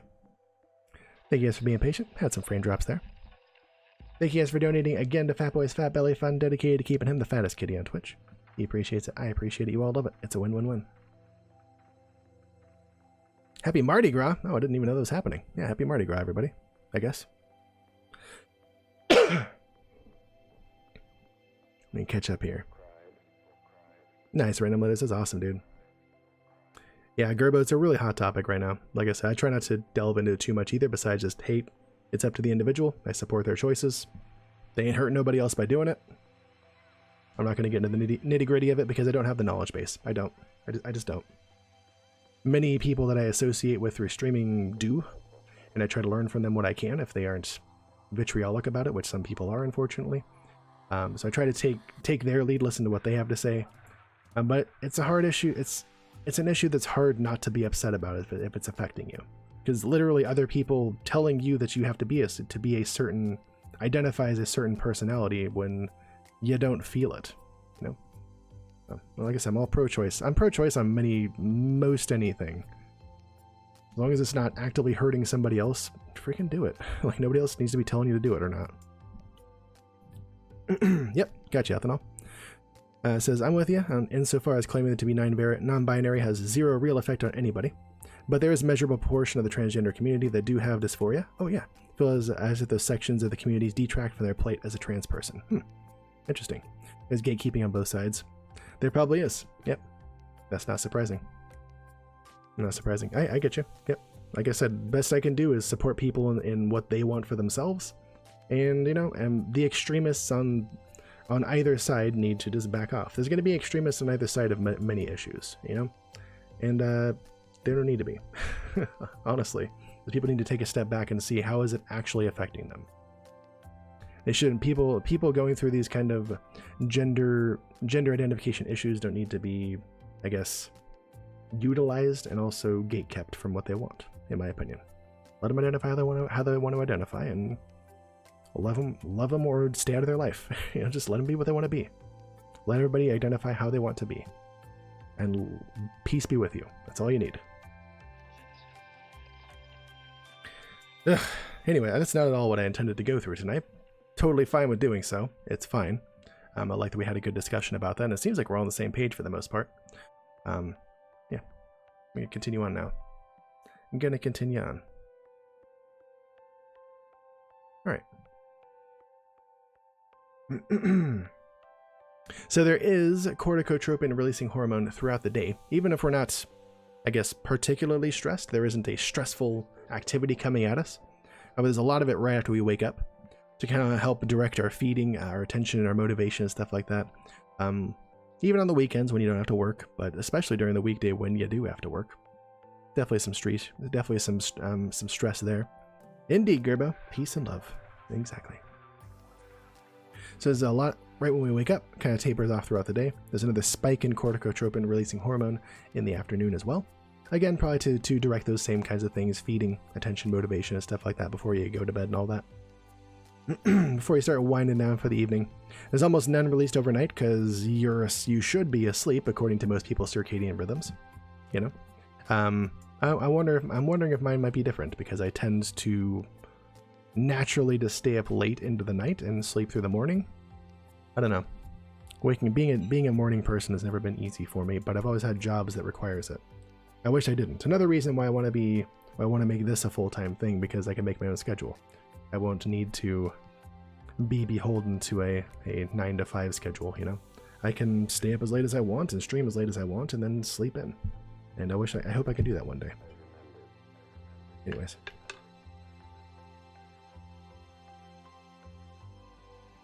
Ha! I love that joke. I think that was added by our friend Redtacular. Anyways. So this also, as I said, modulates glucose release in the body. So helps to release. Glucose is the main sugar that our body uses in cells in our body, in mitochondria, in a process called Krebs cycle, to turn glucose, or that energy molecule, into what's called adenosine triphosphate, which is what we talked about before is basically the chief molecule the body uses to move energy around and catalyze different reactions in the body. Or rather, fuel different reactions, not necessarily catalyze them, but fuel different reactions in the body. So glucose is what we turn our food into to be turned into ATP within our mitochondria in our cells. The powerhouse of the cell, which is often what Red reminds us of, which I appreciate. More increased cortisol is going to mean increased glucose release. And as Kavas was sharing earlier, you know, his mom it said that her diabetes was kind of tied into stress and cortisol and stuff like that. Maybe because she'd been under chronic stress, you know, had a higher level of glucose running throughout her body constantly, and can predispose you to type 2 diabetes. Yeah. There you go, Marcus. There you go. DID theft. What? Yeah, Gerbo. It's one of the things that you can be predisposed to with long-term chronic stress. You know, by people living in poverty or often have poorer health, not necessarily just because of lack of access to healthcare and healthy food, but also just being under the constant stress of living paycheck to paycheck, having all the negatives that go along with living in a low SES lifestyle, just predispose them to long-term disease as well, because they just constantly have a higher baseline level of cortisol running through their body, which isn't good to have at any one point in time, you know? Not for long times anyways. Increase the sodium chloride levels in your body. I like it, Red. Sodium salty at all times. Love it. It's going to come with higher blood pressure, watch out. I love it, Gerbo. I love it.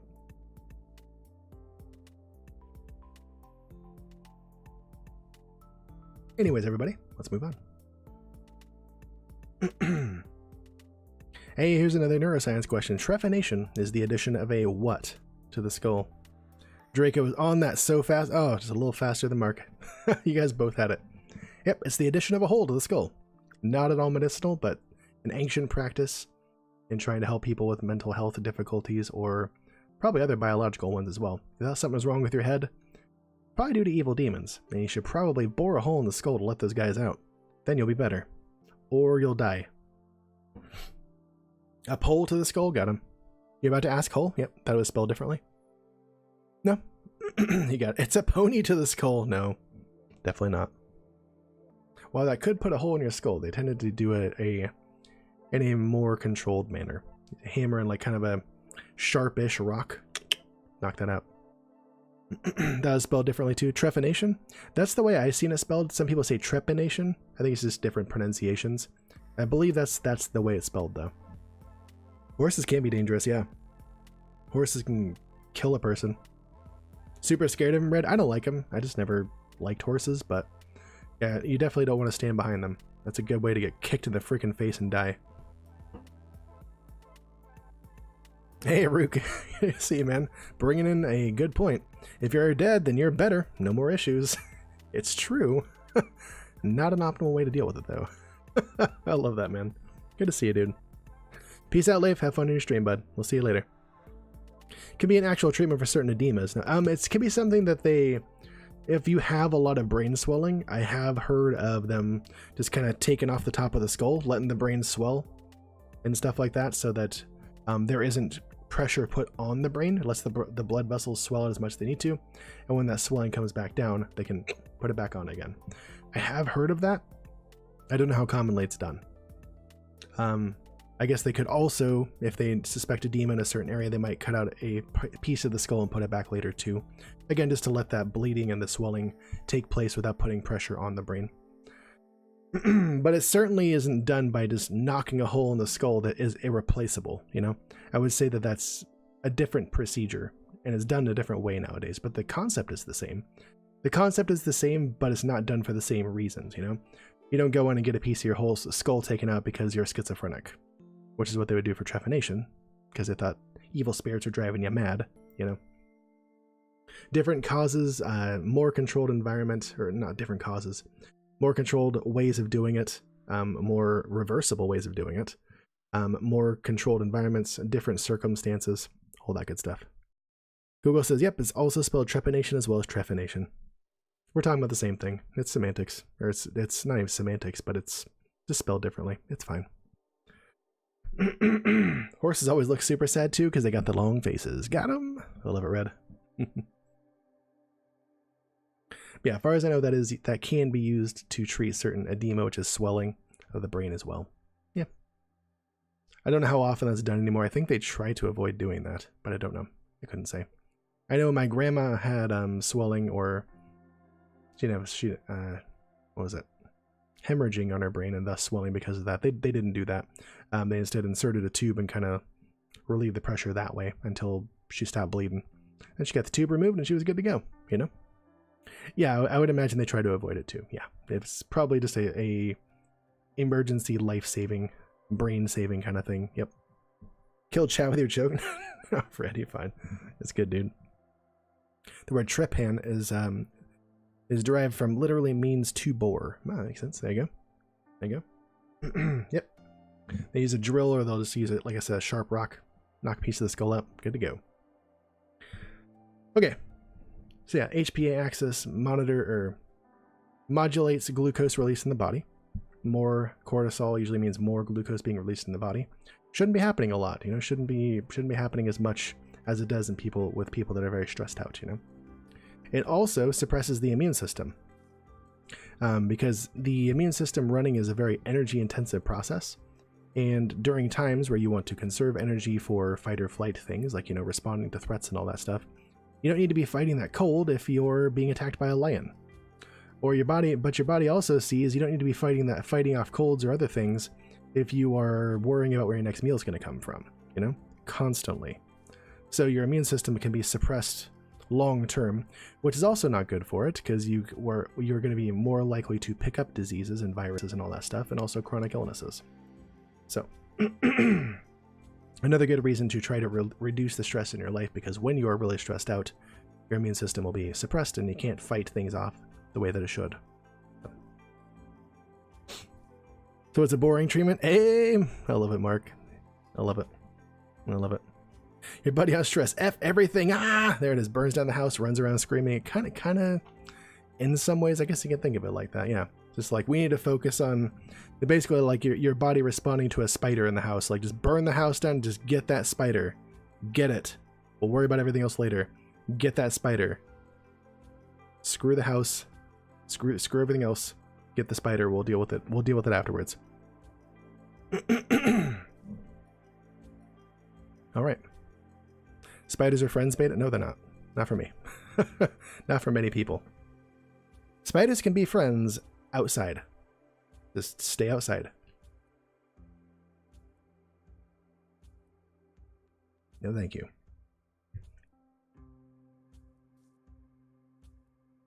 Long legs. I'm cool with long legs. Those are fine. Those are cool. Those aren't gonna bite you and hurt you. I'm okay with those. You know, if one decides to come like on me, like I'm gonna slap it reflexively. But like, yeah, they do it. They do eat other spiders and other bugs. I don't know if they eat other spiders, but they eat other bugs. They do. They say the same thing about basement centipedes. Basement centipedes. You get those a lot in like the northern U.S. and colder, damper areas. Those are disgusting, but not at all dangerous to humans. Actually very, very voracious eaters of other insects and very, very good to keep around, even though they'll come crawling up out of your drain to scare the crap out of you and stuff like that. You do want to try to capture those under a glass or something like that and put it outside and then throw the glass at it and also burn the glass and then burn your house down. But you don't want to kill those. You do actually want to try to keep those alive. They are eating a lot of other insects that could be in your house, like silverfish, roaches, spiders, all those other things you don't want in your house at all. Yeah, Mark, that they are disgusting looking. Oh my god. We don't get them here where I live because it's usually hot and dry, but oh my god. No thank you. I wouldn't be able to handle like not getting a butcher knife and just like stabbing whatever it's on, including my arm. Like I just, oh god. Oh. But they do a lot of good for you. They really do. I got you, Red, yeah. We have katydids around sometimes. They'll get on my door, on the door to our house. There'll be just like a leaf bug. I'm like, go, be somewhere else. You like praying mantises too? They'll just like sit there and stare at me like, what, bitch? I'm on your door. What the fuck you gonna do about it? I'm like, get out of here. Get out of here. Get out of here. Go be somewhere else, please. Can't stand them. I try not to kill them, but I do not take much care in slapping them off my door. I don't like it. Hey, Red, yeah. Oh yeah, Gerbo, you probably get some of those basement caterpillars. Yeah. Yep, absolutely, Red. Mantises are really neat looking. They can be neat looking everywhere except my front porch and in my house. They can be neat looking anywhere else besides near me. I can't. Oh, I don't like them. I don't like them. Yep. I love that, Draco. I love that freaking quote. It's so good. All right, next part. The ANS, or also known as the Autonomic Nervous System. And we don't talk about that too. There's two parts to it, the sympathetic and the parasympathetic nervous system. We've talked about those a little bit. They're in fact questions in our neuroscience question queue. So those do come up. We're going to talk about that as well. So stress, and which sets off activation of the HPA axis. Or sorry, rather, that shouldn't say stress, sorry. A stressor in your environment. Activation of the HPA axis ramps up, as we said earlier, the sympathetic nervous system. Okay, it causes a variety of reactions that can help you survive. Some of the things that happen, as these are communicated from the thoracolumbar vertebrae, the thoracolumbar system nerves, which are going to be the thoracic vertebrae, which we talked about before. There's 12 of those, and the lumbar vertebrae, of which there are 5. Those are in the neuroscience questions as well. So the nerves that affect these different organs in your body come out through the thorax, or the thoracic vertebrae, and the lumbar vertebrae. They control the release of epinephrine as they connect to the adrenal glands on top of your kidneys, which is hard to see there. Oh no! Don't do that to me. There. And then we right click, and we're back. But then I have to do this, and we're back. Okay. Oof, I don't know how effective that is. Oh my gosh, this isn't effective at all. I don't think I'm going to use this mode anymore. I can't hit the plus and minus for my cams anymore. That's not effective. Hey, we just talked about this. How many lumbar vertebrae are there? I literally just said that. Oh no. I literally just said how many there are. Draco got it. There you go. Oh my gosh. Oh my gosh. Let me catch up on chat for just a second. Baby stick bugs are cute. All right, sure. Baby stick bug. Do do do do do do do. Got him.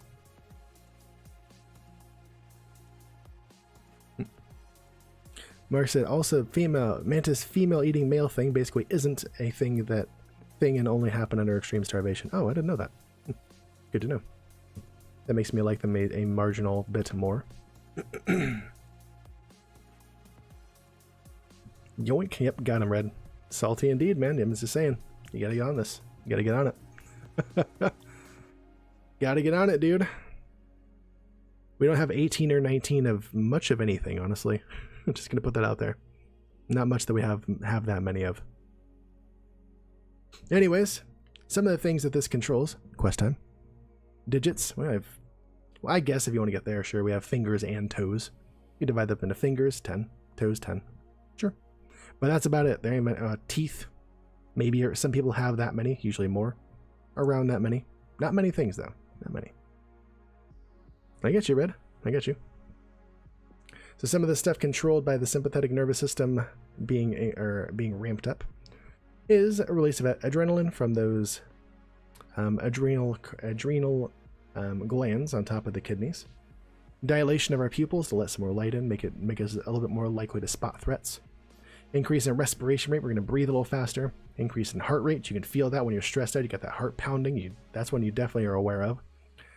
Decreased activity of the GI tract, so digestion will be slowed, peristaltis, or what's called peristaltis in your small intestine will be slowed down, or rather, the muscles in or the smooth muscle in the lining of your intestines is going to slow down their contractions to basically make the food be processed a little bit slower in your body. Decreased ability to become erect if you're a male, some erectile dysfunction over long periods of time, and decreased ability to maintain a normal cycle as a female. As many females might know, if you are very stressed out about a lot of things, you might notice some differences to your cycle. Difficult to maintain a normal cycle when you're really stressed out because your body's just not concerned with that. Not concerned at all because of that, or about that. At that point, when you're really stressed out, kind of back burner. Sex kind of on the back burner at that point. Also, general vasoconstriction throughout the body, which is going to cause a increase in blood pressure. If all the blood in your body is suddenly squeezed into a smaller vessel, systemically, there's going to be an increase in pressure in that. That's how pressure works. Except in areas of the heart and brain, the blood vessels around your heart are going to expand a bit because it still needs to be able to pump blood out. And the vessels around your brain are going to expand a bit to allow more cerebral activity and prevent strokes and stuff like that. So yep, those are generally the things that happen during a sympathetic nervous system response to a stressor. And again, this is graded, so running from a tiger is much different than spilling a cup of coffee, but they are going to cause some level of this response. Some level of it. Isn't decreased sex drive one of the possible symptoms of depression? Sure is. Sure is. Red says, stop talking about sex. I'm already giggling like a schoolgirl. Stop. We're all adults here, jeez. I do see y'all took out fabulous feline fencer Felicia, which means this little fat one right here. Gets a little kitty cam, gets a treat, and you'll get some kitty cam. Thank you guys for donating again to Fat Boy's Fat Belly Fun, dedicated to keeping him the fattest kitty on Twitch. He appreciates it. I appreciate it. Y'all love it. It's a win-win-win. What was that, Mark? I don't know what you're asking. What was all what? All right, the other side of the autonomic nervous system. Oh, the quote. Oh, got it. Stop weebifying my name. Oh, was it Beta-san? Got it. I don't remember what it was. I don't remember what you guys were doing with it, but you were weebifying my name somehow. I forget what it was. Freaking Red, I got you. I forget what they were doing too, but it was something like that. Making my name all weeby and stuff. Anyways. So after a particularly stressful event is over, or there's a change in your life so that certain life stressors aren't there anymore, the parasympathetic system, which works in opposition to the sympathetic nervous system, will increase in activity as well, and kind of dial back those features we talked about in the last slide. This is communicated craniosacrally through your cervical vertebrae, and also through cranial and not cervical, mainly your cranial nerves, particularly 3, 7, 9, and 10. Okay, and also some sacral vertebrae as well, also called splanchnic nerves. Strange name for those. I don't know where that one comes from. But these all get out to those same organs via cranial nerves and the sacral nerves as well. 10, cranial nerve 10, which we're going to talk about either tomorrow or on Thursday, depending on how much, if I can get together the PTSD talk in a way that I am happy with by tomorrow. Okay. Recall that cranial nerve 10 projects to all the viscera in our body. Okay, or most of the viscera in our body. All the stuff that's in our abdomen.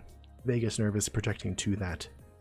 So yeah, causes us to have decrease or constriction of the pupils, or rather decreased dilation of the pupils, increase in lacrimation, or your eyes being able to tear up, stuff like that.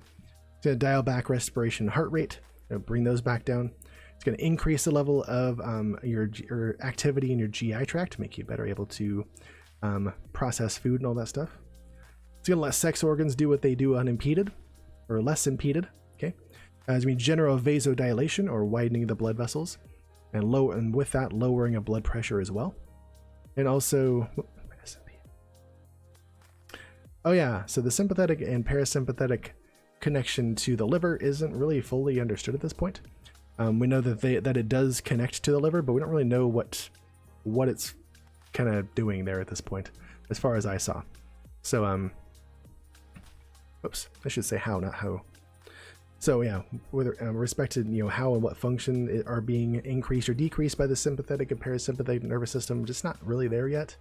The liver serves to metabolize things in your body. We don't know if it's dialing that back with one system and ramping it up with the other, or how it's affecting it yet. So, parasympathetic nervous system is the chillax friend. Yeah. Basically, it lets you get on with homeostasis, do what you do, and get back to living. There was a mnemonic device that I saw, but I didn't remember it because I didn't like it that much. I guess didn't have a connection with it. Yeah, basically, it just lets you get back to living your life and enjoying and going about recovering and doing what you do. One has always got the munchies. Got them. I love it. Red, stop. Sphincter is such a fun word. Got him. Kind of is. Does it say that somewhere? I don't see it. No, whatever. It's fine. Oh, Gerbo, lol, and red. Got it. Looks like an airplane seating diagram. It kind of does, yeah. I'll take the seat on T12, please. Right by the doors. The doors to the exterior of the body. Yeah, it kind of totally does look like one. I love it. I like that observation. I like it. Like condom? Okay, sure, yeah, I guess. Let's just move on. Chronic stress. Here are some things that can happen due to chronic stress, okay? One of the things that I mentioned earlier, long-term exposure to stress can cause atrophy of the hippocampus. Both long-term exposure to stress and also very, very strong exposure to, not stress, but trauma. I was going to talk about that here, but let's go over it now. I couldn't find a great definition of the distinction between stress and trauma. It's kind of it seems to be a function of the quality of the stress, the volume, I guess, of the stress, right? All trauma is stress, but not all stress is trauma, right? It's inaccurate to say like, oh, I have PTSD after that test. Like, no, you frickin' don't. That's not what that is. Also, that's derogatory, just like saying you have depression after playing Dark Souls, getting your ass kicked in Dark Souls or something like that. Like, that's not cool. Like, also saying that you're retarded because you forgot something. Like, don't say things like that. Like, that really does a disservice to the people that actually have those disorders and really makes light of their situation and puts the focus where it shouldn't be, right? Not a cool thing to say. Not at all. Also, you have OCD about these. No, you freaking don't have OCD about the way your papers are lined up. Shut up. No, you don't. That's not a thing. Like, that's not how that works. Just be sensitive. Don't say those kind of things, please. So, trauma is just very, very, very extreme stressors, you know, like imminent loss of life or limb, you know, sexual violence, things like that. That's what it is. That's what it's usually defined as in the DSM, and going along with diagnosing PTSD, which we're going to talk about either tomorrow or Thursday. It's usually like a very, very strong stressor, not like, it can be getting into a car accident, but not like getting into like a fender bender, or like, not like I said, spilling a cup of coffee, not like taking a test. Like, that's not, you weren't, or being chewed out by somebody. That's not traumatizing so much. Usually, but I mean, it's there's no clear distinction. It's usually, it lies in the strength of the trauma, for sure. Yeah, exactly, Mark Bakis. But people say it all the time, right? It's not, got nothing to do with OCD, but people say it all the time. And it's just what's the word? It's comes from a place of ignorance, and it comes from a place of lacking empathy, you know? There are plenty of other better, more accurate descriptors that you can use in any language to describe that, you know? Education is the answer? I think it is a lot of times. It really is, you know? I think a lot of people that that perpetrate that sort of thing just don't know what they're doing, you know? I used to grow up saying stuff like that, and because I didn't know, you know? Now I do, and I'm freaking woke, okay? I'm hella woke. So, you know, I'm just trying to make everybody else woke too.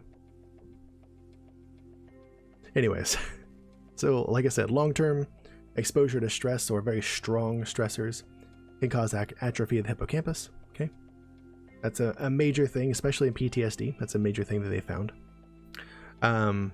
Could also cause decreased or increased, depending on the part of the prefrontal cortex, branching of the dendrites, leading to hypervigilance, or make you more aware of stressors in your environment, okay, which is also not very healthy.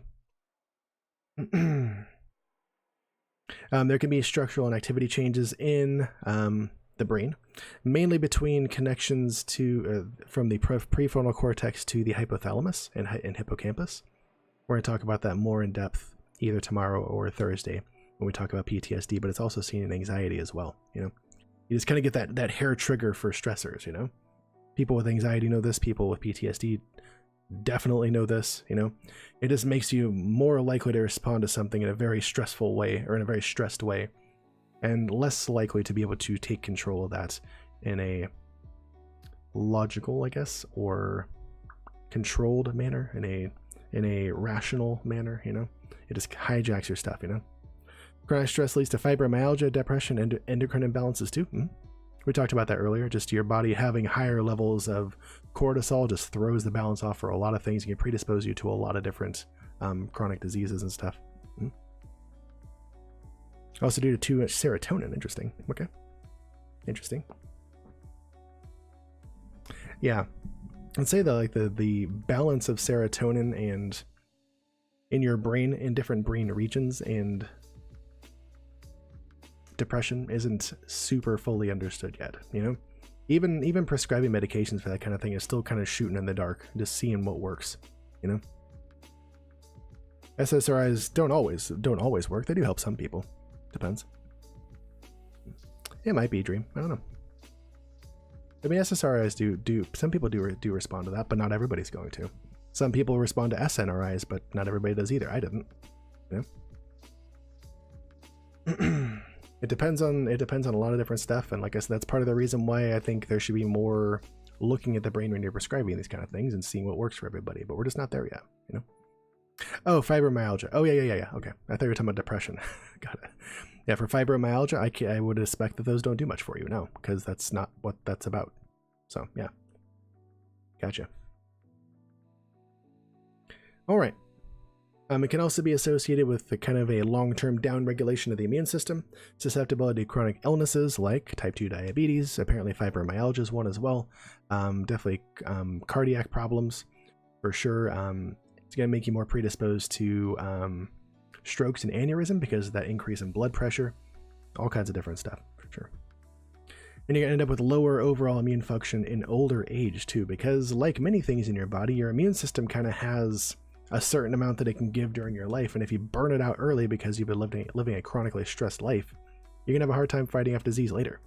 Just saying, unless you control that stress in a better way. It's also been associated with decreased telomere length on DNA. You guys don't know what telomeres are. They're kind of like, if you think about like a bundle of rope that's tied around, that's doing some sort of job, tying two things together or being used in a knot or whatever, there's the end of the rope hanging off after that. You know, if you go up and cut that end of that rope, it doesn't really affect things too much, but if you went up and cut part of the rope that's tying things together or is making a knot, then that whole process is affected, right? So our strands of DNA also have little bits hanging off the ends that really aren't used for anything. They're kind of just buffers. And whenever your body comes through and copies DNA to make copies of your chromosomes when it goes through meiosis and splits the cells and all that stuff, which is how your cells divide and keep refreshing themselves, it copies like a little bit less and less base pairs off the telomere each time. And it's only a matter of time during as your cells go through normal cell division, that eventually those telomeres are going to be cut off entirely and you're going to start getting two functional parts of your DNA instead. And then you're losing some function there. And you can end up with different imbalances. You can end up with cancers, things like that, because your cells just can't function the way that they used to anymore because the DNA strands aren't long enough anymore. And the parts of your DNA that code for a certain protein synthesis and all that stuff isn't there anymore. So your cell can't make those things. So shortened telomeres, great. Now we're going to summon the woo. What are we doing? What's that about? I don't get it. I don't get the joke, man. I don't get the joke. But anyways, that's another thing that this has been associated with as well. Also, again, constantly higher heart rate, risk of heart problems as well. It's like stress is definitely a factor, I guess, for increased heart problems later in life. Heart disease in general, that can just come about because of constantly higher heart rate and stuff like that. One of the reasons why they say that you should be exercising, your heart rate should be lower, not just because you're out of shape, but also probably because you're stressed. Two things you can control to increase your heart health. Something I've been working on both of those a lot over these last years.